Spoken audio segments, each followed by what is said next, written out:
First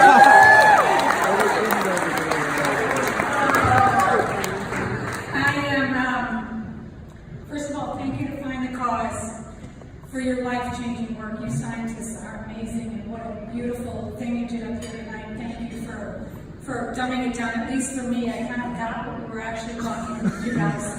It was amazing.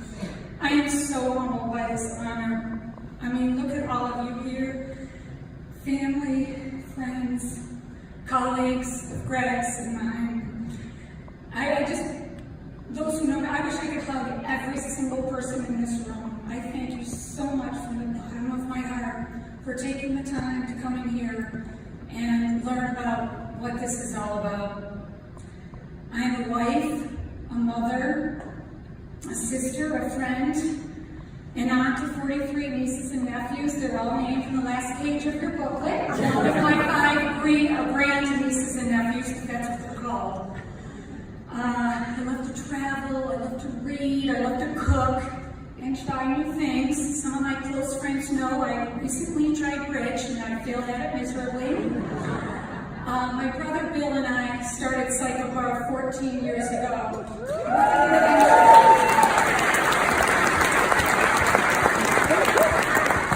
What an adventure that was. Building a community, so many of them who are here tonight, and all my new friends because of Cycle Bar, connecting with people, encouraging them, inspiring them, and hopefully making an impact.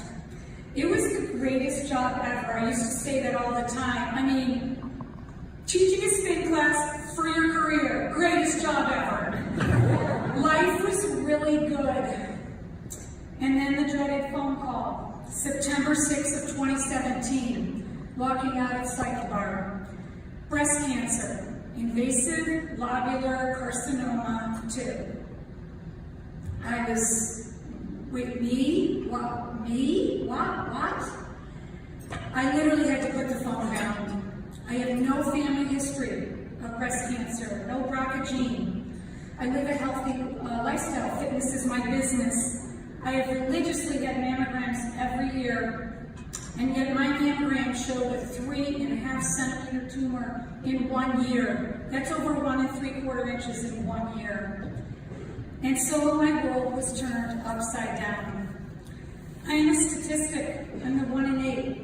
When I was 20, that number was 1 in 24. I'm at the podium this evening because my story is the exact story of 90%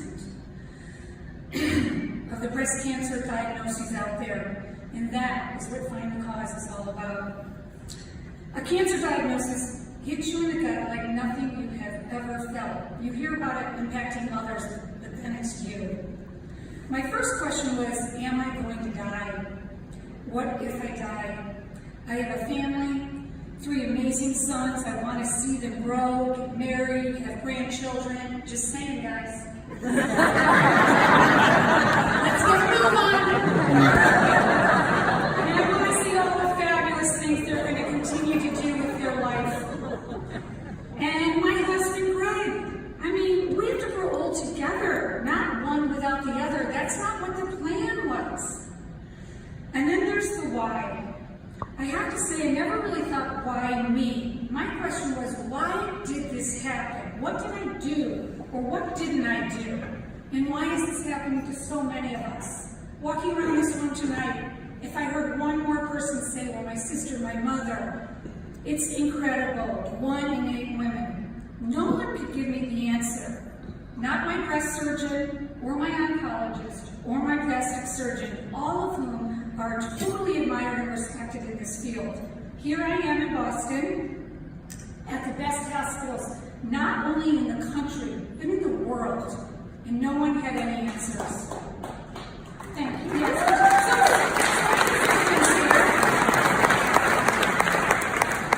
Anyone who's diagnosed with cancer or any horrific disease, of course they want to know why. Yes, they do. But let me reel off a few stats about breast cancer, in case you didn't hear it earlier.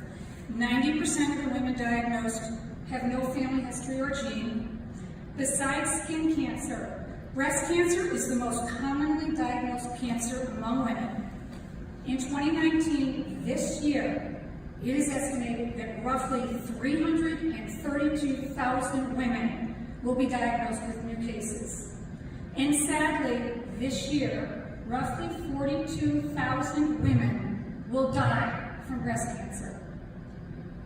That's the highest death rate of any cancer other than lung cancer. If you've ever been on the 9th floor of Dana-Farber, it is such a sad reality. There is only one reason you are there. It's because you have breast cancer. It's crowded and scary and totally overwhelming. And when you enter the infusion area, it takes your breath away. It is bay after bay after bay of women, and men for that matter, being infused with chemotherapy.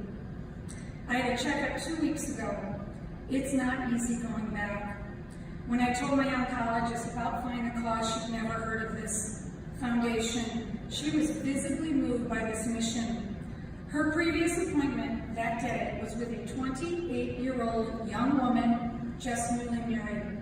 And the appointment before that, on that day, was with a 50-year-old man. Breast cancer does not discriminate. After my final round of chemo last year, I was at my lowest of lows. I think my sisters and a lot of my close friends knew that.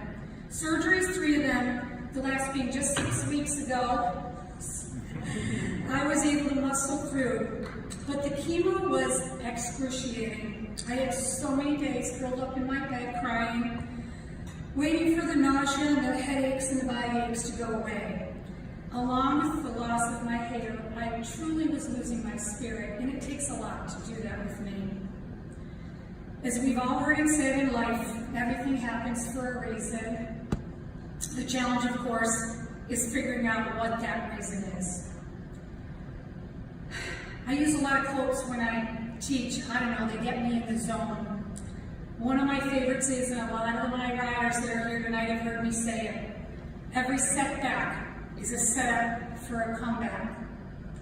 Or another favorite of mine, life is 10% what happens to you and 90% how you deal with it. I know it's not Shakespeare. Thank you, Instagram. Thank you, Instagram.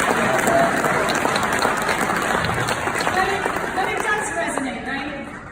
So when I got the call from Drew, the beautiful Drew, who does such amazing stuff with this foundation,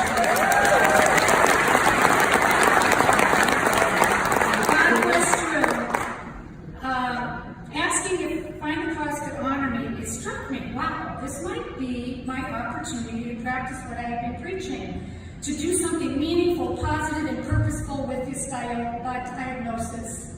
So this is it. This is my reason. This is what I'm doing with my comeback, with my 90%. I am diving deep into supporting the world of science, something I know nothing about, something that isn't sexy, and I want to educate the public on prevention. That is something I can do. These things need advocacy, funding, and support, and I'm asking you to help in this effort to find the cause of breast cancer.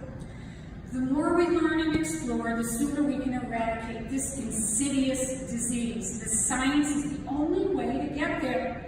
Prevention is possible. You heard David say that tonight. I am alive, and so many others are, because of the work and the funding that has gone towards the treatment for cancer. That's the pink ribbon. That didn't happen in a vacuum. It started with people just like in this room, and scientists, and people who cared and researched and funded it.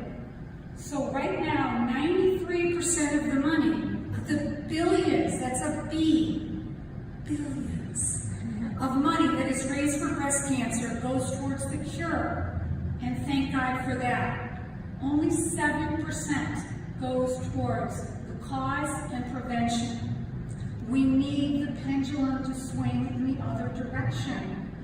We don't want our children and their children to be a statistic that becomes 1 in 4 and 1 in 2. There are so many things in life we cannot control. We can cross our fingers and hope that someone we love doesn't get breast cancer. But guess what? the yards aren't looking good. Action needs to be taken. So, getting to the why needs to move to the front row. Find the Cause is dedicated to finding the answers and getting the message out there. And personally, I want to shout it from the freaking rooftops. So to all of you here tonight, thank you for taking time to learn what this mission is all about. You can make a difference. You can be ambassadors and help with this charter. You can help make a safer world for future generations. To my sons, Sam, what do you do? You are my reason for this mission. I am sorry you had to go through this ordeal with worry and scare of the unknown. And I'd like to see it that you and all those adorable cousins don't need to go through this either. To my husband, Greg, you are my rock, my love, my greatest support through thick and thin. Now I know I'm not Giselle, but you are the goat. We don't need Giselle.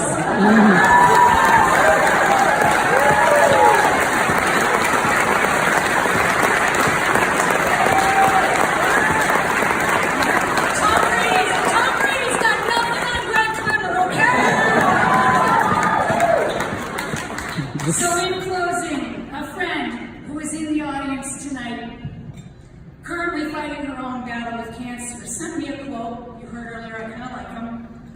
After I was diagnosed. At the time, I really needed it, and now it resonates even more. It goes like this. The devil whispered in my ear, "You can't handle the storm." I whispered in the devil's ear, "I am the freaking storm."